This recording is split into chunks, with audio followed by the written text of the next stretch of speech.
Hello class, Henrietta here. Today's discussion will be on burns. So, what do we know about burns? There are 4 different degrees of burns, ranging from one as slight as a sunburned area of skin, all the way through to a deep tissue burn, in which soft tissues are burned down to the bone. These degrees in their entirety will be discussed later. There are a variety of types of burns, each with unique causes. For example, thermal burns induced by either severe cold or heat, electrical burns, chemical, radiation, and friction burns. Wake up, wake up! Sleeping will not be tolerated. So for today's class we will be evaluating a scenario where a family is involved in a motor vehicle accident with several injuries sustained, one of which is burns. Because you are nursing students, we will be incorporating holistic practices for treatment, not only for obvious trauma, but also not so obvious trauma such as grief, pain and suffering. Now I would like to share with you Julie's story.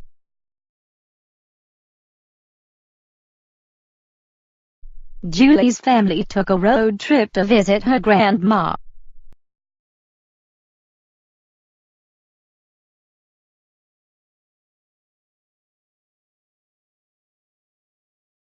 We can't save her.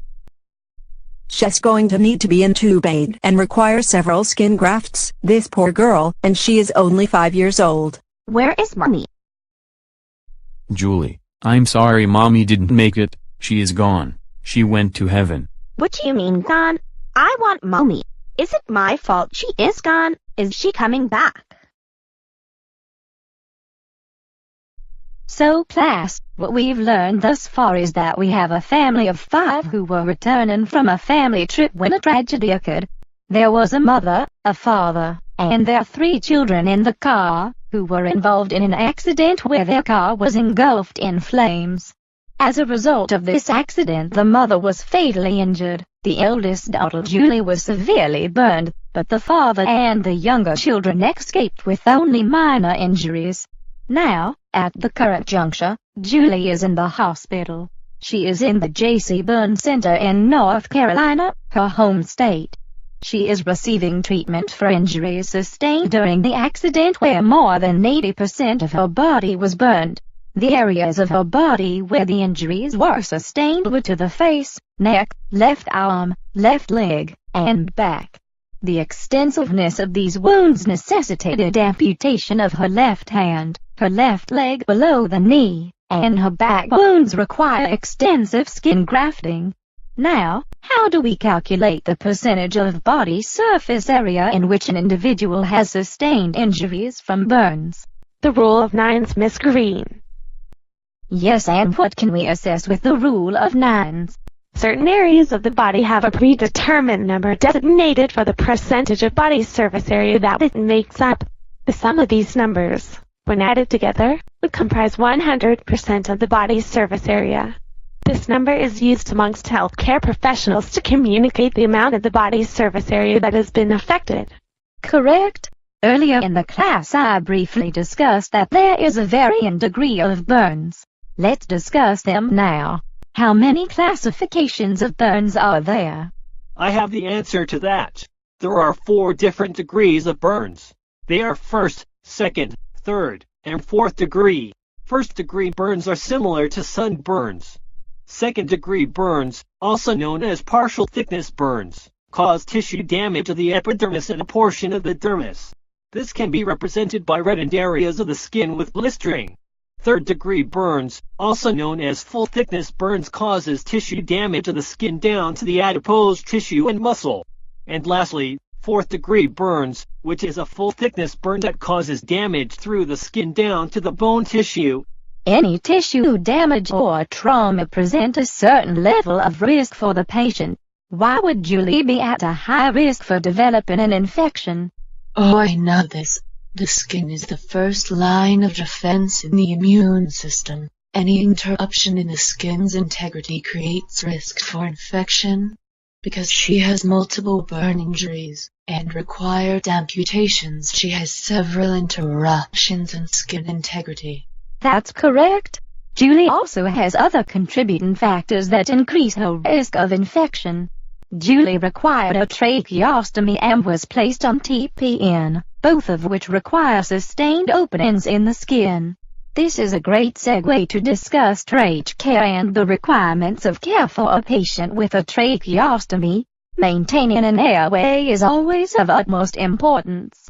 Always have emergency equipment available. Some of this includes suction equipment, 2 spare tracheostomy tubes, one of the same size and one of a smaller size, stitch cutter, spare tracheostomy dye, lubrication jelly, bag valve mask device, and a call bell within the patient's or parent's reach. Besides emergency care, tracheostomy tubes require maintenance care. Part of this care includes suctioning the patient as needed, providing stoma care, inspecting the stoma for proper color, ensuring that it isn't bleeding, draining or showing any signs and symptoms of infection, ensuring that the tube fits securely, and assessing the sputum for any foul odor, thickness or discoloration. The next issue of importance for Julie is her TPN, which stands for Total Parenteral Nutrition. TPN is parenteral nutrition given through a central venous catheter, ordered by a doctor or nurse practitioner. The solution is prepared under sterile conditions in the pharmacy. TPN provides all the nutrients to meet the child's caloric needs to supply and maintain a positive nitrogen balance. A person who sustains burns has a higher caloric demand. As with any tissue trauma, the child will require more protein, fluids, and glucose to sustain the body's increased metabolic demands. As with any site where large tubing enters the body, site care and tube care will be required. Some components of this care are tube flushes with isotonic solutions such as normal saline or lactated ringers. Tube filter changes are required, as well as dressing changes. Things to remember: TPN solutions may be refrigerated until they need to be used. Once hung, a single solution of TPN should run for no longer than 24 hours.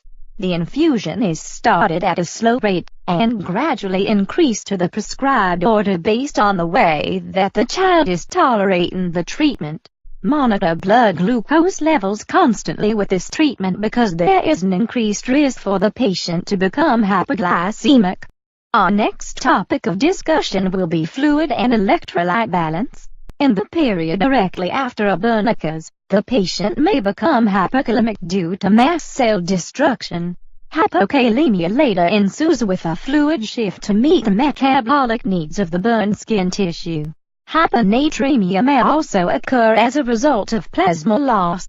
To prevent these complications, most of the fluid volume should be replaced during the first 8 hours following the injury.